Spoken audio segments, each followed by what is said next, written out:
What's up, good people? Mark Holmes here, and as always, I want to thank you all for watching, commenting, subscribing, and being part of the Joe Boo Sports Report. Without you guys, as well as you ladies, you know it literally does not work. It's going to be one of those days that just stuff is just flying and happening like crazy. Literally, I just uploaded a video about Kellen Moore getting a second interview in Miami next week. We know that Dan Quinn said, you know what, the grass isn't greener on the other side. I don't know that I want to have the headaches of being the head coach and being under the microscope. I'll stay here in Dallas where I can build the next generation of great players. And I'm betting that Jerry Jones offered him some more money.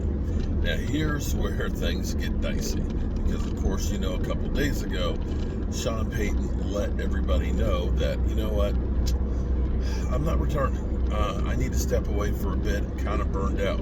Now, of course, if we take him at his word, that means he wants to sit out some time, catch his breath, get past COVID, get past the 16 years of being a coach, and just kind of refresh. And I think actually taking that time off would probably do him good.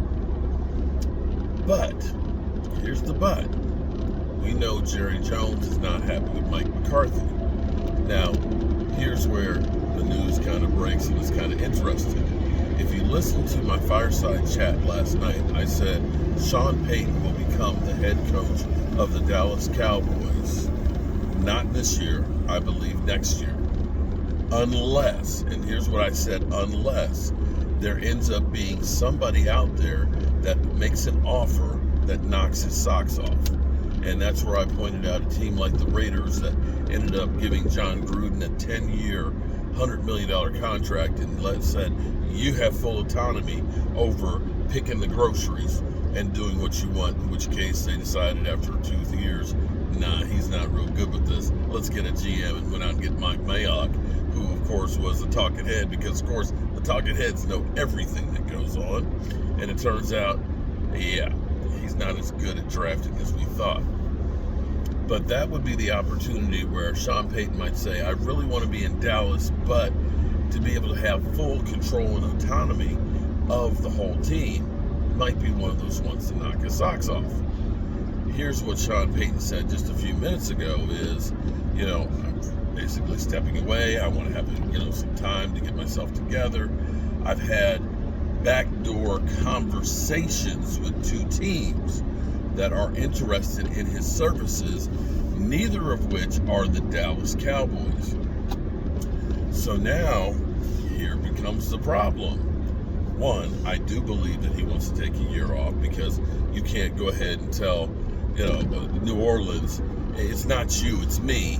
I want to go ahead and take some time off because I'm burned out, and then immediately go to another job. I mean, it's just kind of in bad taste, because you're still under contract for 3 more years, and New Orleans owns his rights.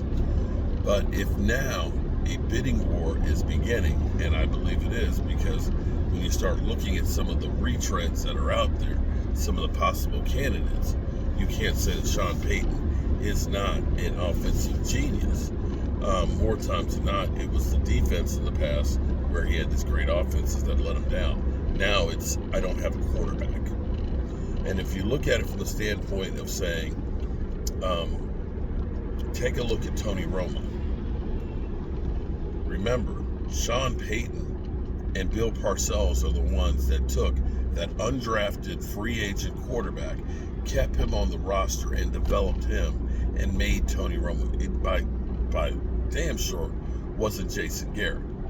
So if he took a guy like that, no experience, to the heights that he went to, think about the elevation that he would be able to do with Dak Prescott in this offense. He took Jameis Winston, who was known as Mr. 30 for 30, 30 touchdown passes and 30 interceptions in Tampa Bay, and had he not been hurt this year, you would have had to deal with the Saints team that would probably have gone deep in the playoffs with Jameis Winston. So now, let the games begin. I'm Mark Holmes, and I'm still out trying to get this propane. We'll see if something else breaks between now and the next 15 minutes. See you then.